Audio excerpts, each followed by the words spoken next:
जर तुम्ही 2026 मध्ये इलेक्ट्रिक कार घ्यायचा विचार करत असाल तर हा व्हिडिओ नक्की शेवटपर्यंत बघा, कारण की ह्या व्हिडिओमधून मी तुम्हाला क्लिअरली सांगणार आहे की तुमच्यासाठी सगळ्यात बेस्ट इलेक्ट्रिक कार आजच्या डेटला कोणती आहे। आता याच्यामध्ये एक महत्त्वाची माहिती मी तुम्हाला देणार आहे की काय झालं आहे, आता म्हणजे रिसेंटली जून 2026 हा महिना भारतातला इलेक्ट्रिक कार सेल्सचा रेकॉर्ड ब्रेक महिना ठरलेला आहे। म्हणजे ह्या महिन्यामध्ये लिटरली 30,000हून जास्त इलेक्ट्रिक कार्स एका महिन्यात विकल्या गेलेल्या आहे भारतामध्ये। तर आपण आता याच्यामध्ये क्लिअरली बघणार आहोत की सगळ्यात जास्त कुठली गाडी विकल्या गेली, म्हणजे मी त्याची एक रँकिंग ठरवलेली आहे टॉप 6 गाड्यांची, आणि ही रँकिंग डिपेंड आहे त्यांच्या सेल्स फिगरवर।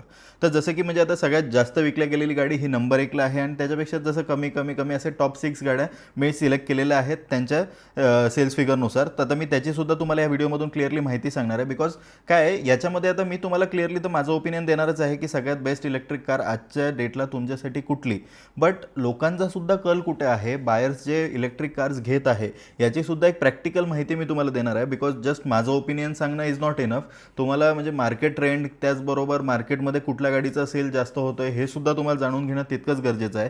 आणि जसं की मी याच्या आधी एक व्हिडिओ बनवला होता की त्याच्यामध्ये मी तुम्हाला सांगितलं होतं क्लिअरली की पेट्रोल कार कोणी घेतली पाहिजे, डिझेल कार कोणी घेतली पाहिजे, त्याचबरोबर इलेक्ट्रिक कार कोणी घेतली पाहिजे।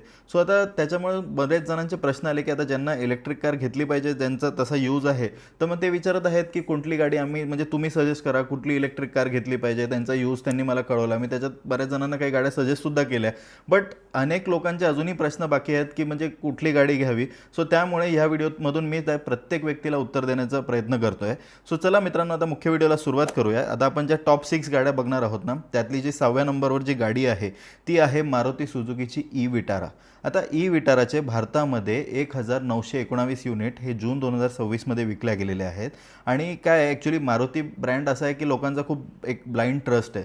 सो जर तुम्ही फर्स्ट टाइम बायर असाल, एकदम पहिल्यांदा जर तुम्हाला घ्यायची मारुती आणि तुम्ही पहिल्यापासून जर मारुतीच्या गाड्या वापरत आलेल्या आहे, जसं की वॅगनार असू दे, अल्टो किंवा इवन कोणतीही स्विफ्ट डिझायर, कुठलीही गाडी तुम्ही मारुतीची वापरत आलेली असाल आणि जर तुम्हाला इलेक्ट्रिक कारवर स्विच करायचं आहे तर निश्चितपणे ई विटारा एक खूप चांगला ऑप्शन म्हणून तुमच्या समोर आहे। आता त्या गाडीमध्ये ठीक आहे थोडंसं फीचर्स वगैरे काही बाबतीत ती गाडी लॅक करते, बट मारुतीचा जो ट्रस्ट आहे, त्याच्यानंतर लो कॉस्ट मेंटेनन्स आहे आणि एक जबरदस्त सर्व्हिस नेटवर्क मारुतीचा तुम्हाला ऑल ओव्हर इंडिया भेटतो। सो त्यामुळे ई विटारा एक खूप चांगला पॅकेज तुमच्यासमोर ऑप्शन म्हणून एक अवेलेबल आहे। आता 5व्या क्रमांकावर जी गाडी आहे ती आहे महिंद्राची XUV9e। आता जसं की तुम्हाला माहीतच आहे की महिंद्रा XUV9eचा जो लॉन्च झाल्यापासूनचा जो सेल्सचा फिगर आहे ना, हा नेहमीच चांगला राहिलेला आहे। प्रत्येक महिन्यात या गाडीचा एक खूप चांगला सेल होत असतो। जून महिन्यामध्ये सुद्धा गाडीने रेकॉर्ड ब्रेक म्हणजे 2260 गाड्या सेल केलेल्या आहेत। सो म्हणजे इलेक्ट्रिक कार्सच्या जो आपलं मार्केट आहे त्याच्यामध्ये XUV9 ही एक प्रीमियम कार म्हणून आपल्यासमोर अवेलेबल आहे। आणि बरेचसे मोठे लोक जे म्हणजे बिझनेसमॅन असू दे, इंडस्ट्रियलिस्ट असू दे किंवा वर्किंग प्रोफेशनल्स असू दे, खूप जास्त प्रमाणात XUV9eला प्रेफर करतात। एक प्रीमियम इलेक्ट्रिक कार म्हणून ही तुमच्यासमोर ऑप्शन अवेलेबल आहे। याच्यामध्ये तुम्हाला एक तर प्रीमियम डिझाईन भेटतात जसं की कुपे डिझाईन आहे, त्याचबरोबर मोठा बॅटरी पॅक याच्यामध्ये अवेलेबल आहे, एडासचे जबरदस्त फीचर आहे, ट्रिपल स्क्रीन लेआउट आहे, त्याचबरोबर एक कम्फर्टसुद्धा जबरदस्त आहे। आणि इवन लॉंग डिस्टन्सला सुद्धा या गाडीमध्ये तुम्हाला कसली अडचण वाटत नाही। एकदम चांगलं म्हणजे जसं कंपनी रेंज क्लेम करते तर तेवढी रेंजसुद्धा बऱ्याच युजर्सला ही गाडी देत आहे। आता 4थ्या नंबरवर जी गाडी आहे ती आहे MGची विंडसर EV। आता MG विंडसर EVने जून 2026 मध्ये 2410 युनिट सेल केलेले आहेत। आणि जर गेले काही महिन्यांमध्ये आपण बघितलं ना तर MG विंडसर EV ही बऱ्याचदा नंबर 1ला होती सेल्स फिगरच्या बाबतीत, बट आता ऑब्व्हियसली थोडा सेल कमी झालेला आहे। काही लोकांनी रिपोर्ट केलं आहे की just because of stiff suspension एक प्रॉब्लेम लोकांना सस्पेन्शनच्या बाबतीत जाणवत आहे। बट तेवढा जर विषय सोडला ना तर एक फॅमिली कम्फर्टसाठी ही खरंच एक जबरदस्त गाडी आहे। स्पेससुद्धा याच्यामध्ये चांगला आहे, सीटसुद्धा जबरदस्त आहे, आणि जी मोठी स्क्रीन दिलेली आहे ही बऱ्याच बायर्सला अट्रॅक्ट करते। आणि त्याचबरोबर MGची सगळ्यात जास्त विकल्या जाणारी गाडी भारतामध्ये कुठली असेल तर ती MG विंडसर EV आहे। आणि महाराष्ट्रामध्ये सुद्धा MG विंडसर EV ही एकदम पॉप्युलर होत चाललेली आहे। म्हणजे इवन मी स्वतः माझं बघितलं ना, माझ्या फ्रेंड सर्कलमध्ये, माझ्या फॅमिलीमध्ये खूप जणांकडे आता MG विंडसर EV आहे। म्हणजे जे लोक इलेक्ट्रिक कार घ्यायचा विचार करत आहे ना तर ते बऱ्याचपैकी म्हणजे सिटी यूज असू दे किंवा हायवे यूज असू दे, ते डोळे बंद करून MG विंडसर EV ही परचेस करत आहेत। आता पुढच्या ज्या टॉप 3 गाड्या आहेत ना, ह्या पाहिल्यावरती तुम्हाला कळेल की खरंच इंडियन कार मार्केटमध्ये म्हणजे जे इलेक्ट्रिक कार्सचं मार्केट आहे इंडियामध्ये, याच्यामध्ये खरा किंग कोण आहे। बिकॉज जी गाडी फर्स्ट आणि सेकंड रँकवर आहे ना, यांच्यामध्ये पण एक जबरदस्त कॉम्पिटिशन सुरू आहे। बट असं नाही आहे की त्या गाड्या डिरेक्टली एकमेकांना कॉम्पीट करता, एक गाडी वेगळ्या कॅटेगरीतली आहे, एक गाडी वेगळ्या कॅटेगरीतली आहे, बट तरीसुद्धा सेल्स फिगरच्या बाबतीत ह्या गाड्या एकदम कट टू कट चाललेल्या आहेत। चला तर आता तिसऱ्या नंबरची गाडी आपण बघणार आहोत, जी की आहे टाटाची नेक्सॉन EV. आता टाटा नेक्सॉन EVने जून 2026मध्ये 2890 युनिट सेल केलेले आहे. आणि जर आपण बघितलं ना, तर नेक्सॉन EV ही अनेक वर्षापासून भारतीय कार मार्केटमध्ये एकदम टिकून आहे. एकदम जबरदस्त पकड नेक्सॉन EVने जमवलेली आहे. ही गाडी जास्त छोटी पण नाही आहे, जास्त मोठी पण नाही आहे. त्यामुळे अनेक सिटी बायर्स असू दे किंवा डेली यूजमध्ये ज्यांना जास्त रन वगैरे आहे आणि त्यांना एक दणकट इलेक्ट्रिक कार पाहिजे, तर ते आजसुद्धा टाटा नेक्सॉन EVला हा प्रेफरन्स देत असतात. मेन गोष्ट अशी आहे टाटा नेक्सॉन EVची, की ह्यामध्ये तुम्हाला एक जबरदस्त सेफ्टीसुद्धा मिळते. म्हणजे ही गाडी जेवढी दणकट आहे त्याचबरोबर तेवढी सेफसुद्धा मानली जाते. म्हणजे मी काही लोकांचे अगदी व्हिडिओज वगैरे बघितले ना, इलेक्ट्रिक कार आमच्या इथे संभाजीनगरचाच एक व्हिडिओ होता, ती इलेक्ट्रिक कार पुणे हायवेला पलटी झाली होती.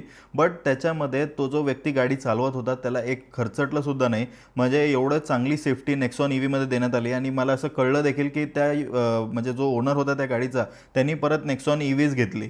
सो त्यामुळे नेक्सॉन EV ही सेफ्टीच्या बाबतीत सुद्धा जबरदस्त आहे. आता सेकंड नंबरची गाडी आपण बघणार आहोत आणि ही गाडी म्हणजे खरंच खूप मोठा सरप्राईज आणि एकदम शॉक आहे सगळ्यांसाठीच. ती गाडी आहे महिंद्राची. तुम्ही गेस करू शकता? ती गाडी आहे महिंद्राची XCV 9S. आत्ताच न्यूली लॉन्च झालेली ही गाडी आणि जून 2026मध्ये या गाडीने 3840 युनिट सेल केलेले आहेत.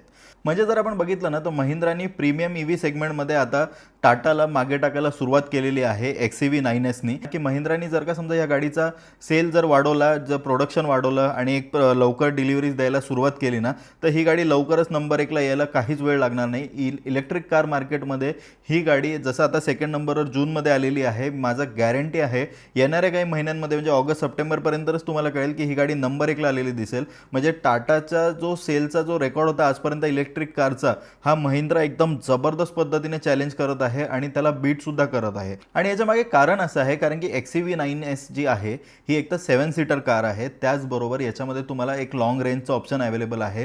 तुम्हाला चांगली म्हणजे जी रेंज आहे ही सुद्धा चांगली भेटते. त्याचबरोबर अनेक फीचर्स याच्यामध्ये ऑफर करण्यात आलेले आहे. गाडीचा लुकसुद्धा जबरदस्त आहे. XUV 7XO ऑलरेडी त्यांची चांगलं परफॉर्म करतेच पेट्रोल डिझेलमध्ये, बट तेच ऑप्शन त्यांनी इलेक्ट्रिक कारमध्ये दिल्यामुळे अनेक सिटी बाहेरसुद्धा याच्याकडे वळत आहेत. त्याचबरोबर ज्यांना लॉंग ट्रिप्सला सुद्धा जायचं असतं आणि जास्त रन असतो, सो ते सुद्धा इलेक्ट्रिक कारमध्ये XCV 9Sलाच कन्सिडर करत आहेत. आणि ही गाडीसुद्धा म्हणजे मी बघितलं अनेक माझ्या फ्रेंड्सनी सुद्धा घेतलेली आहे आणि त्यांचासुद्धा फीडबॅक मला आलेला आहे की खरंच गाडी एकदम जबरदस्त आहे. सायलेंट कॅबिन आहे, फीचर्स भरपूर आहे, त्याचबरोबर एकदम टेक लोडेड गाडी आहे ही. आणि आता आपण बघणार आहोत की नंबर 1ला कुठली इलेक्ट्रिक कार आहे. तुम्ही जर गेस करू शकत असाल तर तुमचा गेस माझ्या अंदाजाने हा खरा ठरू शकतो. ती आहे टाटा पंच EV. टाटा पंच EVने भारतीय कार मार्केटमध्ये म्हणजे जेव्हापासून ही गाडी इलेक्ट्रिक व्हर्जनमध्ये लॉन्च झालेली आहे तेव्हापासूनच तिचा सेल एकदम जबरदस्त राहिलेला आहे. आणि याच्यामागे ॲक्च्युली कारण असं आहे ना, की एक तर SUV टाईप डिझाईन आहे या गाडीचं, त्याचबरोबर एकदम म्हणजे अफोर्डेबल प्राईजमध्ये तुम्हाला इलेक्ट्रिक कार म्हणून पंचचा ऑप्शन अवेलेबल आहे. म्हणजे लिटरली एक जर आपण ऑन रोड प्राईस जर बघितली या गाडीची तर एक टॉप एंड मॉडेल हिचं 12 ते 13 लाखाला जातं. सो त्यामुळे आजसुद्धा इलेक्ट्रिक कार बायर्समध्ये ही गाडी एक सगळ्यात बेस्ट ऑप्शन म्हणून समोर येते. आणि जर याचा आपण सेल्स फिगर बघितला तर जून 2026मध्ये या गाडीने 4150 युनिट सेल केलेले आहे, जे की खरंच इम्प्रेसिव्ह सेल्स फिगर आहे. या गाडीमध्ये तुम्हाला म्हणजे फीचर्स वगैरे तर भेटतच आहे, आता टाटाने ते सगळं ऑफर करायला सुरुवात केलेलीच आहे. त्याचबरोबर नेक्सॉनसारखीच सेफ्टी तुम्हाला टाटा पंच EVमध्ये भेटते. त्याचबरोबर एक कॉम्पॅक्ट डिझाईन आहे. सिटी यूजमध्ये सुद्धा तुम्ही इझिली या गाडीला वापरू शकता. आणि जी पहिल्याची पंच EV होती जेव्हा ती नवीन लॉन्च झाली होती, त्यापेक्षा आता जे तिचं फेसलिफ्ट आलेलं आहे याच्यामध्ये टाटाने खूप जबरदस्त सुधारणा केलेला आहे. म्हणजे हा फीडबॅक लिटरली ओनर्स देत आहे. जुन्या पंच EVचे ओनर्स आणि आता नवीन पंच EVचे ओनर्स यांच्या जे म्हणजे रिस्पॉन्स येतो आहे याच्यामध्ये खरंच खूप फरक आहे. नवीन कारमध्ये तुम्हाला लिटरली सस्पेन्शनचा अपडेट आहे, रेंजचा सुद्धा प्रॉब्लेम येत नाही याच्यामध्ये. म्हणजे जसं कंपनीने रेंज क्लेम केलेली आहे त्याच्या जवळपास गाडी ही रेंज देत आहे. त्याचबरोबर गाडीमध्ये चार्जिंगला सुद्धा कुठला प्रॉब्लेम येत नाही आहे. सो त्यामुळे टाटा पंच EV आजसुद्धा म्हणजे नंबर 1ला परत तिची जागा टिकवून आहे. बट एक गोष्ट मी तुम्हाला निश्चितपणे सांगू शकतो ती म्हणजे की टाटा पंच EVचा जो हा नंबर 1चा जो सेल्स फिगर आहे, म्हणजे जसं की आता टाटा इलेक्ट्रिक कार मार्केटमध्ये नंबर 1ला आहे, हा सेल्स फिगर निश्चितपणे बीट होऊ शकतो. आणि तो सेल्स फिगर हा रेकॉर्ड ब्रेक करेल तो म्हणजे महिंद्रा. आणि महिंद्रा नंबर 1ला लवकरच येईल आणि त्यांना नंबर 1ला आणणारी गाडी असेल त्यांची महिंद्राची XCV 9S. आता मी तुमच्यासोबत माझं वैयक्तिक मत शेअर करतो, बिकॉज आतापर्यंत जे आपण बघितलं तर हे होतं टॉप 6 गाड्या ज्या जून 2026मध्ये सगळ्यात जास्त सेल झालेल्या आहेत आणि आपण जी त्यांची रँकिंग बघितली ही त्यांच्या सेल्स फिगरवर डिपेंडंट होती. बट जर माझं पर्सनल ओपिनियन जर शेअर करायचं झालं तर जर का समजा तुमचं बजेट हे 10 ते 15 लाखाच्या मध्ये असेल आणि जर त्या बजेटमध्ये तुम्ही इलेक्ट्रिक कार घ्यायचा विचार करत असाल तर निश्चितपणे तुम्ही डोळे बंद करून टाटा पंच EV ही कन्सिडर केली पाहिजे. आणि त्याच ठिकाणी जर का समजा तुमचं बजेट थोडं स्ट्रेच होऊन समजा तुम्ही एक 17 ते 18 लाखापर्यंत तुम्ही इलेक्ट्रिक कारवर स्पेंड करू इच्छिता तर त्या बजेटमध्ये MG विंडसर EV हे खूप चांगलं ऑप्शन आहे. फक्त तिचा जो लुक आहे हा एक सब्जेक्टिव्ह विषय असू शकतो, कोणाला तो आवडू शकता कोणाला नाही आवडू शकत. बट जर ओव्हरऑल फॅमिली कम्फर्ट पाहिला तर आजसुद्धा MG विंडसर EV हे एक चांगला ऑप्शन आहे. बट माझं एक सगळ्यात पहिलं प्रेफरन्स जे राहील जर इलेक्ट्रिक कार घ्यायचीच आहे तर ते असेल महिंद्राची XUV 9S. बिकॉज ह्या गाडीमध्ये तुम्हाला जबरदस्त फीचर्स तर भेटतच आहे, त्याचबरोबर 7 सीटर कॉन्फिगरेशनमध्ये ही गाडी येते. लगेच स्पेससुद्धा चांगला आहे. आयदर तुम्ही XUV 9S घ्या किंवा 9E घ्या, म्हणजे जस्ट फरक एवढा आहे की ही 5 सीटर आहे 9E आणि ती 7 सीटर आहे. त्या व्यतिरिक्त दोन्हीचा जो लुक आहे ह्या पण एक सब्जेक्टिव्ह विषय तुमच्या चॉईसनुसार ठरू शकतो. बट माझी पर्सनल चॉईस ही महिंद्रा XUV 9Sच असेल. तर तुम्हाला हा व्हिडिओ कसा वाटला हे मला कमेंट्समध्ये नक्की कळवा. त्याचबरोबर तुमच्या मते सगळ्यात बेस्ट इलेक्ट्रिक कार कुठली आहे हे सुद्धा मला कमेंट्समध्ये कळवा. आणि ह्या ज्या मी टॉप 6 कार सांगितल्या तर याच्यामधली कुठली कार ही नंबर 1ला असायला पाहिजे हे तुमचं याविषयीचं मत मला कमेंट्समध्ये नक्की कळवा. त्याचबरोबर व्हिडिओ आवडला असेल तर नक्की लाईक करा, आपल्या चॅनलला नक्की सबस्क्राईब करा, बेल नोटिफिकेशन क्लिक करा, कारण की तुमचा सपोर्ट असणं हे खूप गरजेचं आहे. आणि व्हिडिओ पूर्ण बघितल्याबद्दल तुमचे खूप खूप धन्यवाद. Thank you so much.